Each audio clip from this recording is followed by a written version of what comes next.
This 96-year-old lady had to go to a care facility, so she gave her cottage to a homeless guy who was constantly hanging about the neighborhood.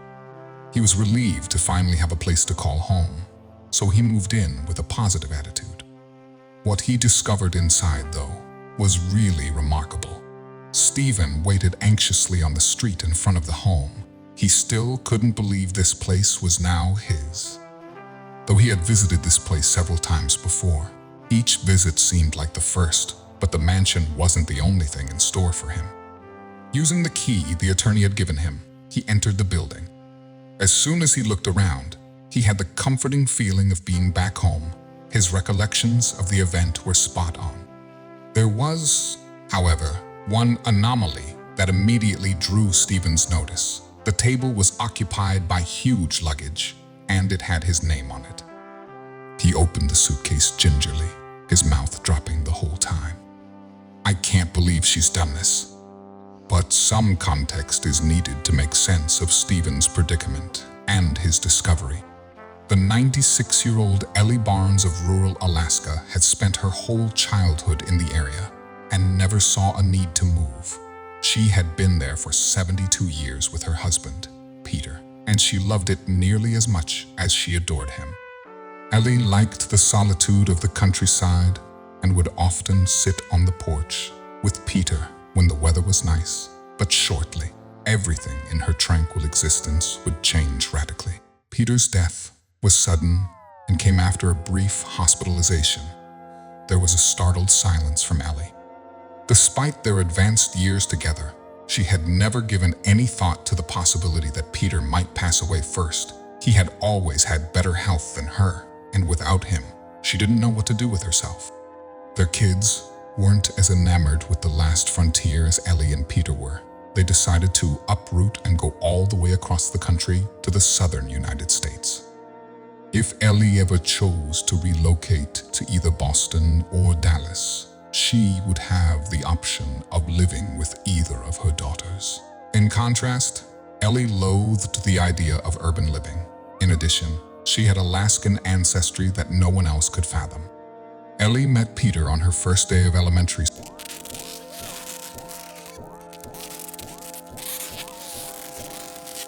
Before we continue, please subscribe, hit the like button, and click the notification bell for more amazing stories to come. School. After moving to Alaska, there wasn't a lot for youngsters to do back then, but hang around in their yards and ride bikes, and the size of their community prevented this from becoming an issue. Ellie's goals in life always included marrying Peter and beginning a wonderful life with him, but not everything worked out as expected.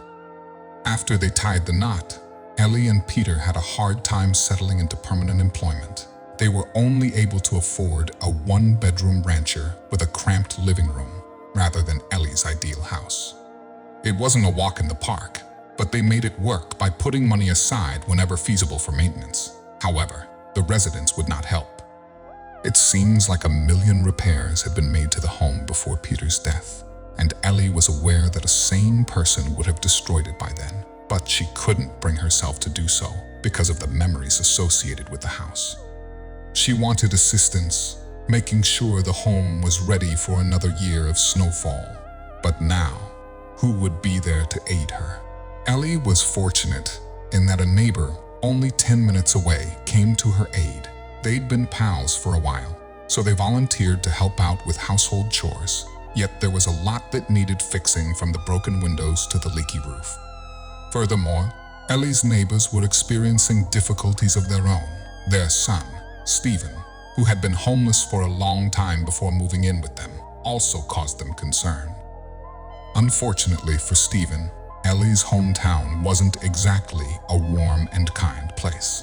Stephen had been looking for work unsuccessfully due to the lack of resources. He would never be able to support himself financially in such a remote location. He despised being dependent on his parents, but he had nothing with which to go farther away from home in pursuit of employment. He'd almost given up when things started to turn around for him. To help out around Ellie's home when his parents were too weak, Stephen would often help out. He was bored and decided to provide a hand to Ellie in any way he could. Stephen consistently rejected Ellie's attempts to compensate him, since the two of them had met under such horrific circumstances, and he felt obligated to her. Everyone in the little village knew that Stephen had been homeless before he returned. They passed quick judgment on him and didn't offer him any respect, so he felt very alone. However, Ellie and Peter had accepted him without hesitation, and their regular dinner invitations had helped bring him out of his funk. He sought any opportunity to return her generosity. When he agreed to provide a hand, he had no clue how dramatically his life would shift as a result. Stephen continued taking care of Ellie in whatever way he could. He went food shopping for her, cleaned the home, and even completed the repairs. They established an even greater relationship. Since Stephen wouldn't take any money, she insisted on cooking him supper and sewing him a new scarf for the winter, but not everyone was delighted. He spent so much time at her place that he didn't have any left to look for employment. They'd been supporting him for years, and Stephen's lack of regular income was pushing their budget far too thin. Something would have to give. Finally, Stephen's parents informed him that he had to choose between aiding Ellie and staying at home. They couldn't continue to assist him if he wasn't going to make an attempt to sustain himself. While Stephen understood, he was also astonished that his parents weren't more generous with Ellie, given she had always been so friendly to everyone. It was time to make a choice. Stephen informed his parents that he wasn't willing to forsake Ellie. They'd spent months together, and he considered her his soul friend. Stephen's parents urged him to gather his stuff and depart. They didn't want him to be homeless again, but they didn't know what else to do. Neither did Stephen. He was at a crossroads. He understood that if he left town, he would have greater possibilities in one of the major cities, but that would mean leaving Ellie behind. He could still contact her and catch up, but he wouldn't be there anymore to assist her with errands. What would she do without him? Stephen realized that he had to go away for his own good. His parents were happy and gave him enough money to get established in a hotel for a couple of weeks while he got a job. But as Stephen packed, he wasn't particularly anxious about what the future in the city might bring. All he could think of was saying goodbye to Ellie. Stephen went to tell the news to Ellie. She was saddened by the news. They had both gotten close after spending so much time together, but Stephen felt that he didn't have any other option. With his parents in such a financial strain, he needed to establish a life for himself. He merely lamented that Ellie wouldn't be such a huge part of it anymore, or so he thought. Ellie attempted to get by without Stephen, but she'd learned to depend on his aid. She was too elderly to accomplish many things by herself. Her children continued pressuring her to leave the home behind and go south, but she'd raised her entire family in that home. It was Peter's home, the last piece of him she had. Ellie couldn't bear to part with it, but she was starting to feel that she wouldn't have a choice. Ellie was resolved to at least give surviving alone a serious try. She went to the store, kept the home tidy, and attempted to perform some repairs herself. She stayed at this for almost 3 weeks when something occurred that made plain to her that this was just no longer an option. While Ellie was cleaning up in the kitchen, she stumbled over a towel that she dropped on the ground. Ellie fell, and she fell hard, shattering her hip in the process. While Ellie attempted to conceal this at first, her family was swiftly notified by the doctor, and this was the last straw for them. They wanted Ellie to relocate to a retirement home near to them. Ellie had always strenuously opposed this, but by this time, the reality of the situation had set in. Ellie realized that what she was trying was ridiculous and hazardous, and all she was doing was making her family worry. It was time to leave the house she had been in for 60 years of her life. But with Ellie knowing she would be going, there was just one question remaining. What was she planning to do with the house? Ellie realized she could attempt to sell the house, but it would definitely not bring her much money. Besides, there was only one person who was genuinely entitled to it, Stephen. Ellie decided to call a lawyer in to assist her, to make sure the transfer of the house would go well. She also wanted the lawyer to notify Stephen about everything, since Ellie knew that she would not be able to get a word out if she was the person phoning Stephen, and she wanted everything to be stated loud and clear to him. Ellie also wasn't really sure whether Stephen wanted her former home, but it didn't really matter to her. What she knew for sure was that he wanted everything she left behind within for him. See, the home was simply a ploy to cover what Ellie genuinely intended to offer Stephen, but it had to be a surprise. When Stephen received the call from the lawyer, he was incredibly shocked and somewhat puzzled about what to do now. He never anticipated Ellie to leave the home she loved so much alone, give it to him. What did he truly do to deserve this? Or was there more behind this? Ellie's gesture was almost too kind. Everything in Stephen told him that maybe his parents had something to do with it. Could they have wanted him to live closer to home again? The more he thought about it, the less he truly wanted to live in rural Alaska again. The possibility of having a home, no matter how awful of a state it was in, was too attractive to resist. It was such a kind offer from Ellie, even if his parents had anything to do with it. And anyway, he could always simply sell it for some cold, hard cash if he wanted to. It had not been an easy time for Stephen. Ever since he went back to the big metropolis, he had been living on the street. And except some odd jobs he had found, any type of opportunity, which was the major reason why he returned back to the large metropolis, was hard to come by. Despite this unpleasant circumstance, Stephen felt a lot more at home in the huge metropolis and had immediately concluded that he wanted to remain there. With the money he may perhaps obtain from selling the property in his pocket, he could maybe have a better start here. At least, that was his original goal. He contacted the lawyer back to inform him that he accepted the offer and he wanted the home. He also inquired whether he would be able to assist him sell it. But then the lawyer told him that the only requirement was that he would visit the residence at least once.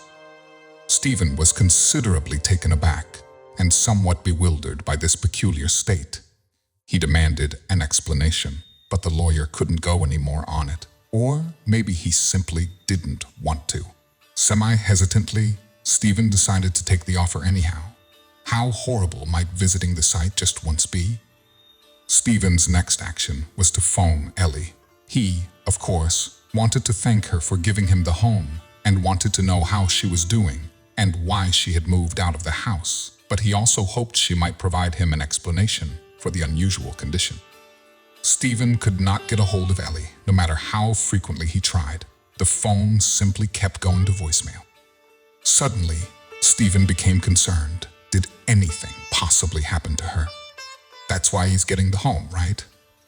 Is there a chance that it was passed down because she had died?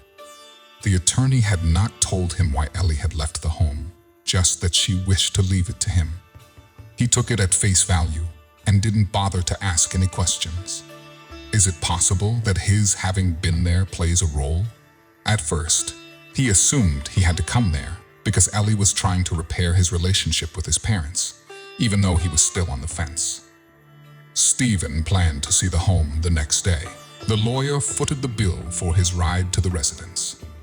As soon as Stephen got to town, he visited Ellie at her residence.